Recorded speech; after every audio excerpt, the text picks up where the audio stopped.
Thanks for being here. Subscribe to Cheating Stories Best, so you don't miss new stories.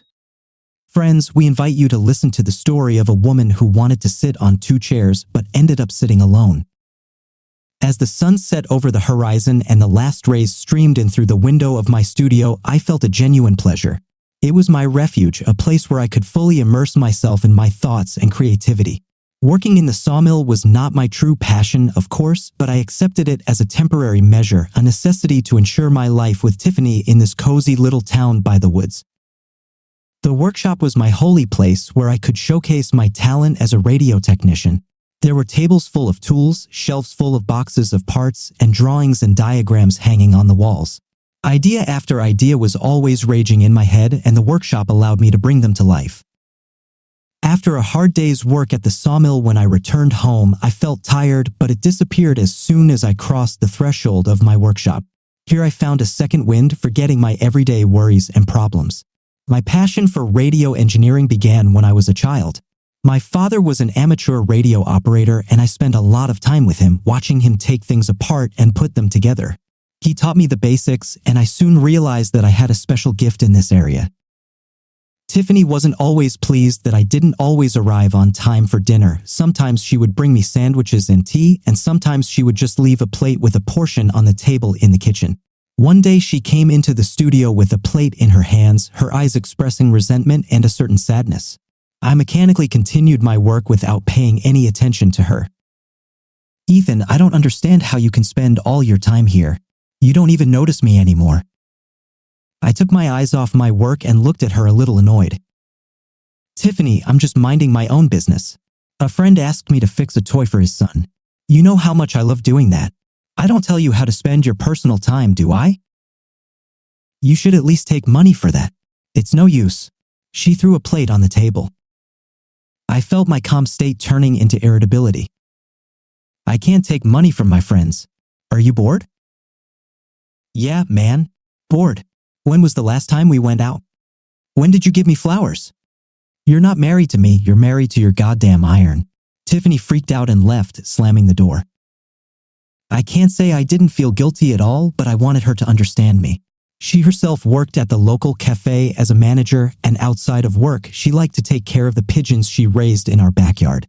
Sometimes she was too demanding, but even though I was very patient, she sometimes managed to get me into a surge of negative emotions.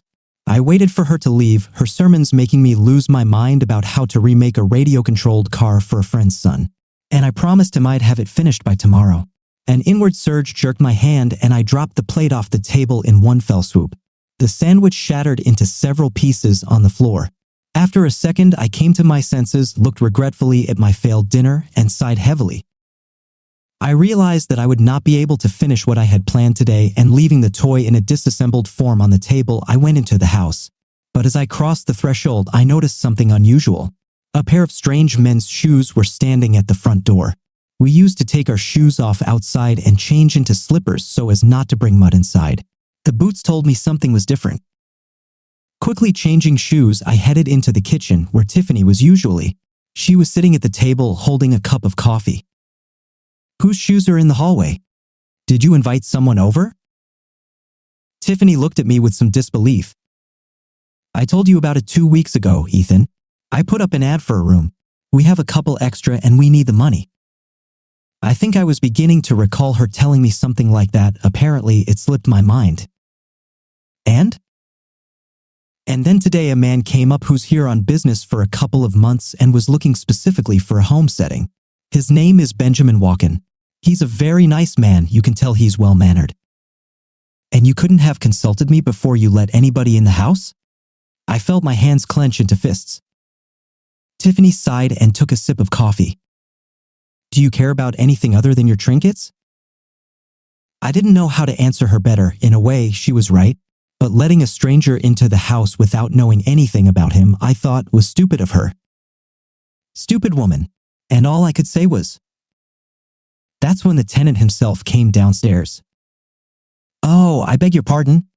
I didn't mean to inconvenience you. I just need a room and a couple of meals. I won't bother you with anything else. I swear you won't even think about me. I'm Walken. Benjamin Walken." He held out his hand to me. "I believe you're Eaton the landlord." I was slightly embarrassed by his politeness, but I extended my hand in return. During the handshake, I sensed that this man was not as simple as he seemed at first sight. "Oh, come now, Mr. Walken. You're not embarrassing us at all. Please make yourself at home," Tiffany interjected. "Call me Benjamin, just Ben." "And what is the purpose of your visit to our remote town?" I inquired. "I can tell you. I am a writer and I have become fascinated with the subject of urban legends. From some sources, I have learned that there are some fascinating legends about your town. So I came to talk to the residents and visit the library to learn more information so I could write a great book." "Of course, Of course, Ben." Tiffany encouraged the conversation. "You can also come to our cafe. There's an old guy who's a frequent guest there and everyone thinks he's crazy. But I think you can learn a lot of useful information for the book from him." "Tiffany, do we have anything left for dinner?" I asked, looking in the fridge. "Aren't you full?" "There was an accident with my dinner. So is there anything?" "I'll fix it. Ben, will you join us for dinner?" "I'd be delighted to join you." Ben smiled and sat down at the table. Several days passed. Our lodger gave no reason to doubt him. He behaved quite decently and tried to stay out of our lives. Although I was away at work all day, I now spent less time in the workshop in the evenings and more time in the house. I didn't want to leave things unsupervised. He paid well for the room and even gave over and above the amount as a reward for sustenance. Tiffany started cooking more often and I noticed that the food tasted better than before. Apparently, she was trying to please her tenant. He was free to leave the house, his wife gave him a spare key, and he wandered around town looking for information for his book. In the evenings, over dinner, he would share what he had learned. But sometimes he would just take his portion to his room. On such days he looked sad and tired. One day I invited him to sit with me on the terrace and just have a beer, to relieve my brain and chat not about books and legends, but just talk about the little things in life. I told him what I was into. He even asked to see my workshop.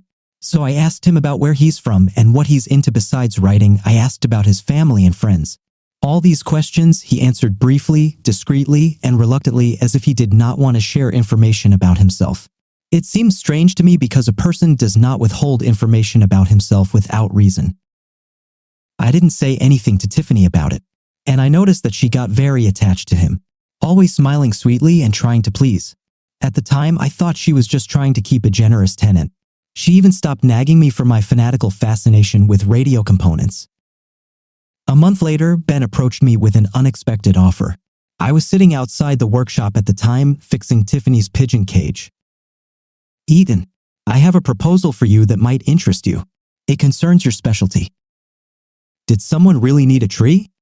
I thought at first he meant my job at the sawmill. No. I'm talking about your work with the various appliances you're so adept at handling." He took out his trademark pipe, spiked it with a pouch, and lit it with a few puffs. "I have an acquaintance who assembles a car, and he needs a skilled technician. He needs one part done, and I know you can handle it easily. I assure you, he'll pay you well." I can't deny I'm interested in the offer. What I'll have to do. Are you in? First, I need to know what I have to deal with. Don't worry, it's nothing that'll get you into trouble. It's just that his engineers aren't up to the task, and after watching you, I'm just sure you can handle it easily. All right, tell me what you need. He told me that he needed to make a circuit board and some parts for it.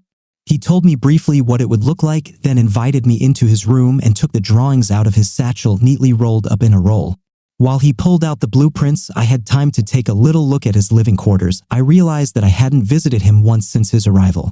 The room had changed a lot since then. He had rearranged the furniture to his liking and hung dark curtains so that it was semi-dark with only a desk lamp illuminating the room. Here, please see. He laid out the drawings on the table. I studied the drawing and realized that this was no ordinary piece. I couldn't even think of what it could be applied to. In the end, it was supposed to be a cylinder with a rod with a box at the top. What was it for? All I can say is that it would pay well. I don't know exactly what it was for, and the customer asked not to ask unnecessary questions. I looked again and understood that I could make this strange construction, but said that first I need to think a little bit. After all, such a sudden offer, and considering how much they would pay for it, I realized that the case is not quite legal, or it is for some underground laboratory. Ben agreed with my decision but asked me not to delay my answer. I went to my workshop and started cranking up the old receiver. This kind of work always gave me a good idea. In the end, I decided to agree. He promised that my name would not come up anywhere and the proceeds I could spend on repairs to the house, which I had been meaning to do for a long time. I went into the house and headed to his room to announce my decision. But as I approached, I heard that he was not there alone. A woman's whispering could be heard from the room. I quietly approached and also quietly opened the door. Through the crack that appeared, I could see his broad back and the women's arms around him in the semi-darkness. They were whispering affectionate words. The woman was moaning softly. I thought our lodger had decided to sneak his mistress in even though we had not forbidden it. But a few seconds later, I noticed the familiar blonde curls. And when I looked closely, I noticed a bracelet on her arm just like my wife's. There was no doubt in my mind that Tiffany was hugging Ben. After all, that bracelet was one of a kind. It was custom made and I gave it to her for our wedding anniversary and she has hardly taken it off since. When I saw the scene, I was furious. The man who seemed so polite and well-meaning was now having an affair with my wife. I felt hatred for both of them and was about to burst into the room with the intention of shouting at him, but an idea occurred to me as to how I could expose them and still gain some benefit for myself.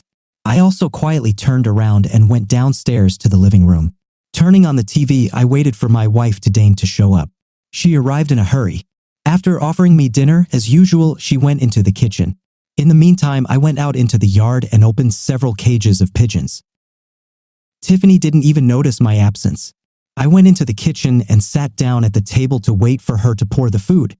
But outside the window, I heard the flutter of wings and the cooing of pigeons. Tiffany immediately looked out the window. "Oh no, those are my pigeons." "Oh, yeah? They're probably just flocking to your bait." Tiffany ran outside in anticipation. I could hear her calling out for her birds. Meanwhile, I went to the pot and poured in a fair amount of salt and pepper. After stirring everything thoroughly, I sat back down as if nothing had happened. Eden, the cages somehow opened. My birds have scattered. They need to be caught. What are you worried about? You've got them all domestic by now. Put some food in their cages and they'll fly away on their own. You got nothing to worry about. Ben came downstairs at the same time. I greeted him, mentally hating him. "Ben, what a grief. My birds. They all flew away," she wailed. "Don't worry, Tiffany. I promise after dinner I'll help you and we'll all help them back to their abode together." A little reassured by Ben's promise, Tiffany began pouring food onto the plates and I took out my phone and rummaged through it as if I were looking for something I needed at the time. Out of the corner of my eye, I watched Ben shovel the first spoonful of soup into his mouth, but after a second he blushed and coughed heavily. Tiffany was really freaked out. She immediately rushed to his aid. "Ethan, why are you sitting there? Help me." But Ben's seizure began to pass. He straddled the glass of water from the table and greedily gulped down the water. His eyes widened, popping out of their orbits. "Tiffany, what is it?" He looked at her and pointed to the plate. Tiffany didn't immediately understand what it was. She explained that it was the usual soup she often made. He suggested that she try it herself, saying that it was impossible to eat. When she tasted the food, she realized what was wrong. I wanted to laugh so badly that I could barely contain myself. She started apologizing to our tenant, swore it was just a misunderstanding, and started serving salad and meat. But Ben apparently took offense and went to his room, spitting and coughing as he went. "Did you do this?" She came at me with an angry look. I got up from the table and grabbed her by the shoulder and pulled her into a chair. "You think I'm going to let you make a fool out of me? I saw you today, bitch. Do you want a man?" I saw the guilt and fear in her eyes. "I'll tell you this. If I ever find out you're doing anything like that again, I'll tie you up at the sawmill and saw you in half. Do you understand?" She just nodded silently. I let go of her shoulder. "And don't you dare say anything to Ben. Just stop talking to him." Like a good landlord, I went to check on our tenant and see how he was doing. He was already feeling much better. I apologized for the failed soup and said that I agreed to his offer to make a detail. For several days I conjured up a fancy appliance. But my talent never failed me and the blueprints helped a lot. Soon I was finished and invited Ben into the workshop to pick up the order. "Oh, you truly are a genius. What a masterpiece. It's just beautiful." He was looking at it from different angles. When do I get the money? I asked the control question right away. I want to start the repairs soon. I added when Ben looked at me questioningly. Oh, of course. Half of the money I'm willing to give you right now, and you'll get half when they test the thing. Okay, I agreed. That was actually enough for me in case he decided not to pay extra. Ben went to his room and soon returned with a paper bag and handed it to me. I opened it and realized that this thing the customer really needs, there was at least 200,000. I knew that the amount would be a lot, but even this did not expect. Well, you can have it. Ben was already dressed for the trip. He wrapped the device in plastic wrap and took it to the car. He said goodbye and drove off, explaining that he needed to get the device to the customer as soon as possible. After wishing him a safe journey, I stayed in the workshop. For a few minutes, I sat and admired the bills I had received. Then I locked them in the safe I had in the workshop, which even Tiffany didn't know about. I decided to celebrate my business with a bottle of beer. I just had a few on my desk. I sat down at my desk again. After taking a few sips, I pulled a small remote from my desk drawer with a red light flashing on it and pressed the button. It was my personal gift to Ben, for he didn't know I'd stuffed the device with explosives. Do you think the main character did the right thing? Do you like his position? Write in the comments. And now let's listen to another cool story. I remember my early years when my father, a talented watchmaker, immersed me in the world of mechanisms, gears, and small, thin hands. I could spend hours and sometimes days next to him in his workshop where the smell of oil mixed with an atmosphere of mystery and craftsmanship. My father inspired me with his stories about past eras, about watch movements which were considered a miracle of technology of their time. He taught me how to carefully disassemble and assemble watches, taught me the intricacies of repairing and maintaining their accuracy. Every detail mattered, and I was absorbing this interesting artificial world like a sponge, preparing for my own dive. Over time, I became proficient in this craft. I have studied different types of watches, from antique to modern, and have always strived for perfection in my skills. The ability to disassemble and assemble every smallest detail, fine-tune mechanisms, and make them work flawlessly has become my vocation. Over the years, I have become an expert in my field. My skills and reputation have spread far beyond my hometown. I have repaired watches for collectors, museums, and privileged clients. My work was precise, meticulous, and skillful. But I didn't just follow in my father's footsteps, I moved on. I started creating my own watchmaking masterpieces, combining traditional techniques with innovative design. My watch has become an indicator of my skill and uniqueness. My path in the world of watchmaking has been constant growth and development. I saw ordinary mechanisms come to life in my hands, creating music of time and precision. Every moment spent in this world was filled with pride and delight from what I made my business. One fine evening, I decided to attend a local music festival where a number of talented musicians and singers performed. I was drawn to music and sought solace from my loneliness in it. Suddenly, Susan appeared on the scene. Her presence immediately captured my attention. She was charming and charming. Her long hair, playing with shades of gold, seemed to frame her graceful face. Her eyes were sparkling, deep and full of passion. She looked like the embodiment of music in itself. When she started to sing, her voice filled the whole atmosphere. It was strong, penetrating, and full of emotion. I felt that every note comes straight to my soul. I was blown away by her talent and passion that pervaded every song she made. After the performance, I could not contain my emotions and decided to get to know her. I walked over to her, and as she turned, her eyes met mine. I felt a fire ignite in my heart. "I'm sorry, but you were amazing," I said, feeling the color rise to my cheeks. "My name is Stephen, and your voice made my heart skip a beat." Susan smiled and replied, "Thank you, Stephen. I'm glad that my music resonated with you. My name is Susan. It is especially nice to meet a person who appreciates the art of music." Our eyes continued to exchange sparks, and I felt that in this moment we found each other. I didn't expect to be reciprocated. I was sure that Susan had many admirers who constantly complimented her. But nevertheless, she willingly continued to communicate with me, which I was extremely happy about. We started talking about music, about our passions and dreams. Our conversations flowed naturally, as if we'd known each other all our lives. "You know exactly how to capture the listener's heart," I said, still feeling the vibrations from her performance. "I can't help thinking how great it would be to hear your voice every day." She smiled, and there was a special agreement between us. Maybe we can make it a reality. Susan answered. Music connects souls, and our meeting is something special. And so our story began. We continued to spend time together, plunging into the world of music and love. Susan became my inspiration, my muse, and I realized that I found not only the love of my life, but also a companion with whom I can share my passion for art and watchmaking. After a while, Susan and I got married. And now we have been married for 24 years. Our marriage was filled with love, mutual respect, and support. We were not only partners in life, but also in creativity. Susan continued to improve her vocal skills, and I happily became her main sponsor and support in achieving her musical goals. I created the conditions for her development, supported her participation in concerts and recording albums. My love of art and my craft skills allowed me to create special timepieces and musical masterpieces that became an integral part of her performances. Susan became an increasingly famous and respected singer, and I was proud of my role in her career. Together we conquered new heights and created unforgettable works of art. Our cooperation blossomed, and we inspired each other to new achievements. We have experienced a lot, joys and sorrows, successes and difficulties. But our mutual understanding and support for each other has never weakened. We were a team united by love and passion for art. Over the years, I have made significant progress in my field.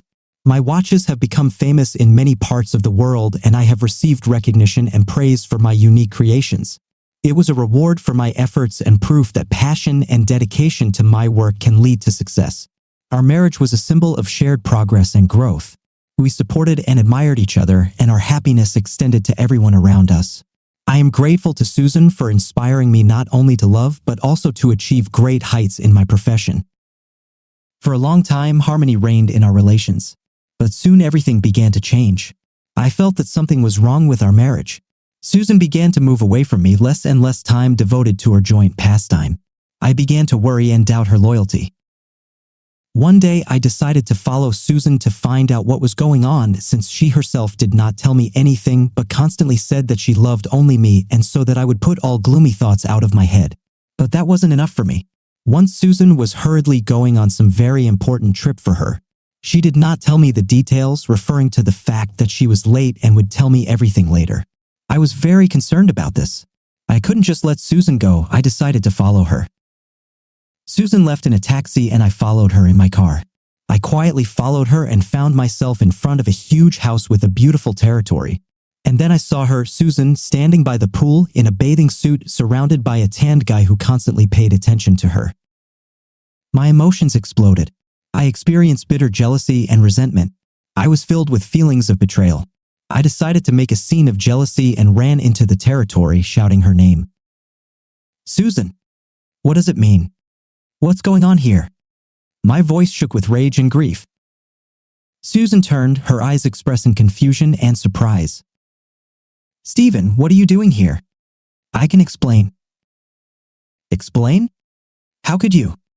I saw you with him, hugging, laughing. I thought you were faithful to me.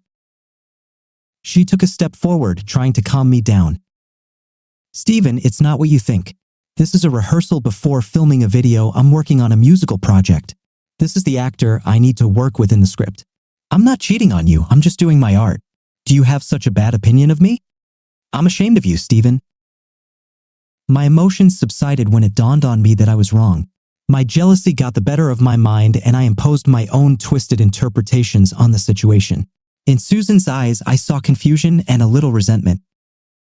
I'm sorry, Susan. I made a mistake. My jealousy played a cruel joke on me. I didn't mean to put you through such a test. I love you and trust you. She smiled and took my hand.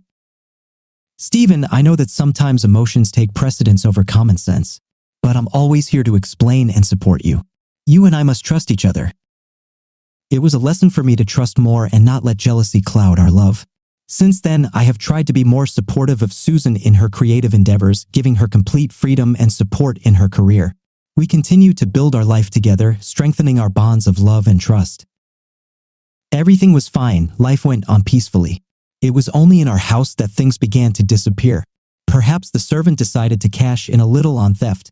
But of course, no one admitted this to me. I was greatly outraged by this and decided to take action. I installed hidden cameras secretly from everyone, hoping to figure out the thief. It was a very hard day. I was in my workshop trying to fix a very ancient clock. The work was very painstaking. I was very tired and decided to take a break. And then I remembered about remote access to hidden cameras. I could watch videos directly from my phone. It was getting pretty late and I started scrolling through the video I had taken all day. I never saw the thief and it was no longer important compared to what I saw and heard. The video was my wife with Richard. It was an advertising agent, Susan. At first glance, nothing unusual. I have known Richard well for a long time, but what happened next shocked me. Well, Susan, soon you will become the brightest star in the sky of show business.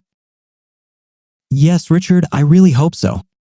The main thing is that my husband does not stop sponsoring my projects. Yes, you can still pump out a lot of money from this freak, Richard said with a grin. Yes, I hope so. Let this bag of money pay for my successful future. As soon as I reach my heights and become independent, I can finally send this freak to hell.